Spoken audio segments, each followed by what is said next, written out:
جمعہ مبارک۔ لوگ تاج محل کو محبت کی علامت سمجھتے ہیں، لیکن یقین کریں کہ عثمانیہ دور میں مسجد نبوی صلی اللہ علیہ وآلہ وسلم کی جو تعمیر ہے وہ تعمیرات کی دنیا میں محبت اور عقیدت کی معراج ہے۔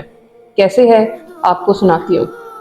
ترکوں نے جب مسجد نبوی صلی اللہ علیہ وآلہ وسلم کی تعمیر کا ارادہ کیا تو انہوں نے اپنے وسیع و عریض ریاست میں اعلان کیا کہ انہیں عمارت سازی سے متعلق فنون کے ماہرین درکار ہیں۔ اعلان کرنے کی دیر تھی کہ ہر علم کے مانے ہوئے لوگوں نے اپنی خدمات پیش کی۔ سلطان کے حکم سے استنبول کے باہر ایک شہر بسایا گیا جس میں اطراف عالم سے آنے والے ان ماہرین کو الگ الگ محلوں میں بسایا گیا۔ اس کے بعد عقیدت اور حیرت کا ایسا باب شروع ہوا جس کی نظیر مشکل ہے۔ خلیفہ وقت جو دنیا کے سب سے بڑے فرما روا تھے، شہر میں آئے اور ہر شعبے کے ماہر کو تاکید کی کہ اپنے ذہین ترین بچے کو اپنا فن اس طرح سکھائیں کہ اسے یکتا و بے مثال کر دیں۔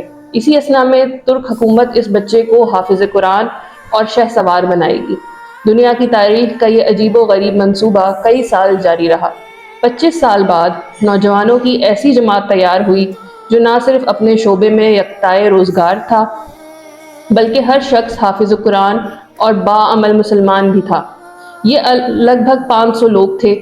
اسی دوران ترکوں نے پتھروں کی نئی کانیں دریافت کی، جنگلوں سے لکڑیاں کٹوائیں، تختے حاصل کیے گئے اور شیشے کا سامان بہم پہنچایا گیا۔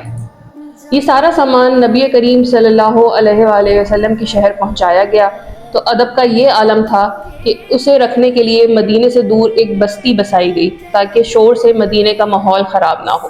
نبی کریم صلی اللہ علیہ وسلم کے ادب کی وجہ سے اگر کسی پتھر میں ترمیم کی ضرورت پڑتی تو اسے واپس اسی بستی پہنچایا جاتا۔